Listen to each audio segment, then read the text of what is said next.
Olá, tudo bem? Fala, Senhor. É através da Bíblia, da palavra, é necessário um momento. Então agora é hora da palavra. É quando Deus vai falar ao seu e ao meu coração. Estamos nós aqui nessa série especial, Reavivamento, Reforma e Missão. E você viu que esta foi a experiência dos discípulos na época de Jesus, na igreja primitiva no passado. Nós vivemos hoje a época de Jesus. Como Jesus orou por aqueles discípulos que viriam a ser seus seguidores, aqueles que crescem nele nos últimos dias. Toda a era cristã. E nós vivemos o último momento da história. Então vamos recapitular rapidamente os 3 primeiros temas. Primeiro tema, os discípulos e o Espírito Santo. Os discípulos creram na promessa do Espírito Santo. Quem fez a promessa não foi Jurandir. Quem fez a promessa foi o Senhor Jesus.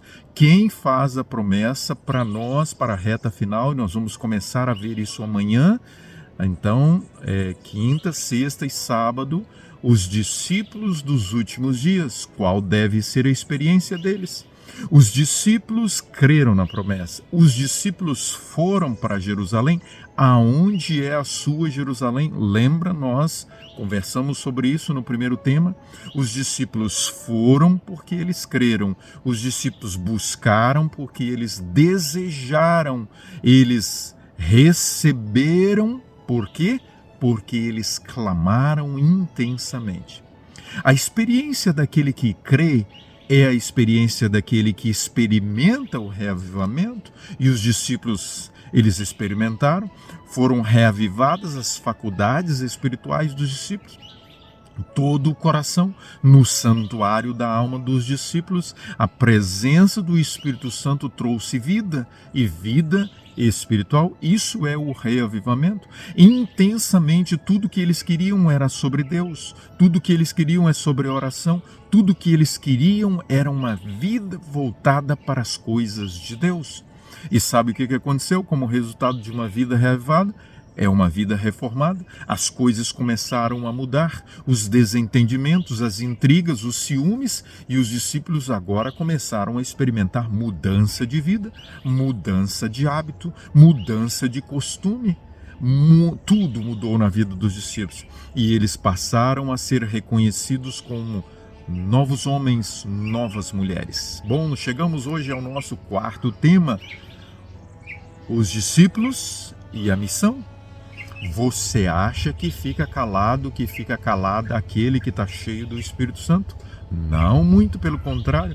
Jesus disse para eles em Atos capítulo 1, vamos abrir a palavra. Olha o que a Bíblia fala para nós. Atos capítulo 1 e o versículo 8 diz assim: mas, primeiro ele disse, vocês vão para Jerusalém, vocês esperam uma promessa. E no verso 8 ele diz, mas recebereis o poder.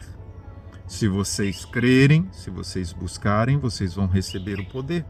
Ao descer sobre vós o Espírito Santo. Então eles receberiam o poder do Espírito Santo. O Espírito Santo desceria sobre eles. E o que é que ia acontecer na vida daqueles homens? E sereis minhas testemunhas, autênticas testemunhas. Bom, Jesus ele chega na carta magna para os discípulos, na grande comissão, e ele diz para eles, olha, toda autoridade me foi dada. Mateus capítulo 28. E por eu ter esta autoridade, eu ordeno vocês, ide e pregai o Evangelho. Vocês não podem ficar calados. Vocês serão cheios do Espírito Santo. Vão e pregam o Evangelho. Ide por todo o mundo e pregai o Evangelho. É uma ordem. Queridos e amados, ordem deve ser obedecida. E Jesus ordenou para os discípulos e eles entenderam bem claramente o que é que eles deveriam fazer. Eles atenderam a ordem para ir a Jerusalém buscar o Espírito Santo.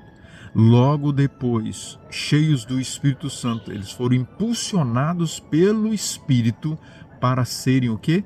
Testemunha. Uma testemunha cheia do Espírito é uma testemunha cheia do caráter de Cristo. Ao andar entre as pessoas, sabe o que acontece? As pessoas viam Jesus nos discípulos. As pessoas contemplavam Jesus na fala, no estilo de vida, no comportamento, porque eles estavam vivendo uma vida de reforma, de mudança de hábitos, de costume, de caráter. Eles estavam perdendo, o Espírito Santo estava moldando o caráter daqueles homens. Olha, aqueles que são cheios do Espírito Santo, eles têm um compromisso com Deus. E o apóstolo Paulo disse: ai de mim se eu não pregar. A minha vida não tem sentido. Eu tenho uma responsabilidade, eu tenho um compromisso com Deus. E em Atos, no capítulo 4, os discípulos viviam uma vida com tal experiência de missão, de pregar o Evangelho, que no capítulo 4 e o verso 29, que eles fazem uma oração: Senhor, olha para as suas ameaças e concede aos teus servos que anunciem com toda intrepidez a tua palavra. Senhor, nós queremos, Senhor, nós não conseguimos ficar sem falar do teu amor, sem pregar o evangelho. E o texto continua no verso 21, que tendo eles orado, tremeu o lugar onde eles estavam, todos ficaram cheios do Espírito Santo e com intrepidez anunciavam a palavra de Deus. Que momento na história, que experiência maravilhosa, falar de Jesus, proclamar o evangelho da salvação. Era esta a alegria, a experiência e o que estava no coração daqueles homens e daquelas mulheres naquele momento. Vamos orar? Senhor bom Deus, obrigado porque nós podemos crer na promessa do derramamento do Espírito Santo para sermos testemunhas autênticas. No nome de Jesus. Amém. Pregar, pregar e pregar. Era a experiência dos discípulos. Compartilhe essa mensagem. O mundo precisa saber. Um grande abraço.